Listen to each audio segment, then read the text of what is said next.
మనం సంప్రదాయం ప్రకారం గోదాదేవి రచించి గానం చేసిన 26వ ఉపాసనం తిరుప్పావై గ్రంథంలోని 26వ ఉపాసనాన్ని స్వామివారికి నివేదన చేద్దాం. ముందుగా గోదాదేవి యొక్క స్తుతి. ఆండాళ్ తిరువడిగలై శరణం. తుంగస్తనగిరితటే సుప్తముగ్ధోద్య కృష్ణం పార్థ్యం సంస్కృతిశతసరసిద్ధమధ్యాపయంతి స్వాతిష్టాయాం సృజనిగలితం యా బాలాకృత్య భుంక్తే గోదా తస్సై నమైనమిదం భూయేవాస్తు భూయః. మతమణిమాలా అరుకల్లారాస్తా స్తనభరణ విధానే సాంద్రవాత్సల్య సింధుః అవినితా వినిసద్విరా కృష్ణనాథ విష్ణుచిత్తాత్మజా నమః.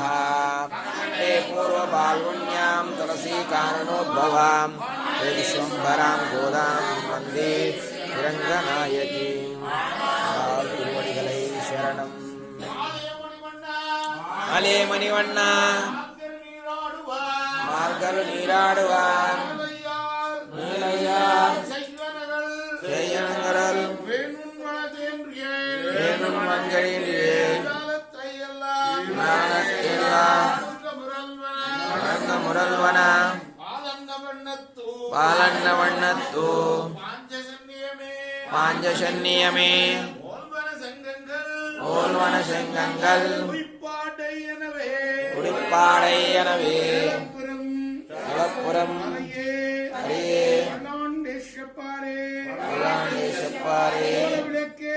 ஓல விளக்கே குடியே விதானமே ஆலியல்லாய் ஆருளேலோர் எம்பாவாய்.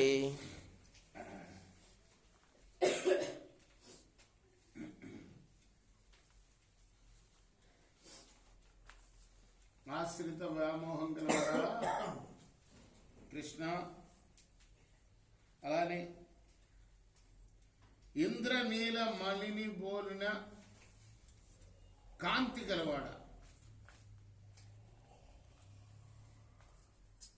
అఘటిత ఘటన సామర్థ్యం చేత చిన్న మర్రి ఆకుపై పాల సముద్రంలో పడుకుని ఉండేవాడా.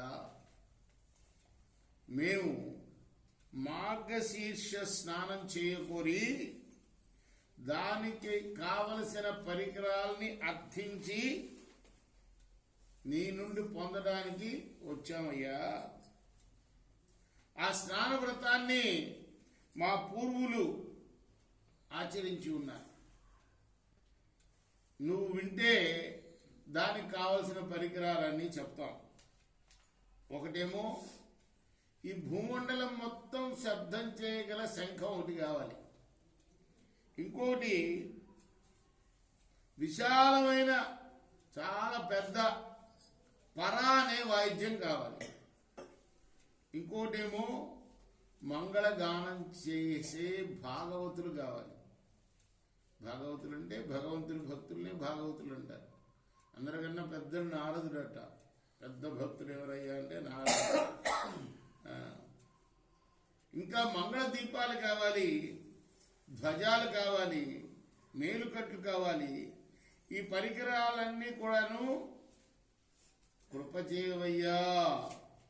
ఇది ప్రార్థన కృష్ణుణ్ణి. అంటే మేలుకున్నాడు అన్నమాట. మేలుకుంటే కదా చెప్పడం. కాబట్టి వీటి కోసం వచ్చావయ్యా మేము అని ఈ పాసురానికి అర్థం. ఆండాళ్ తిరువడిగలై శరణం.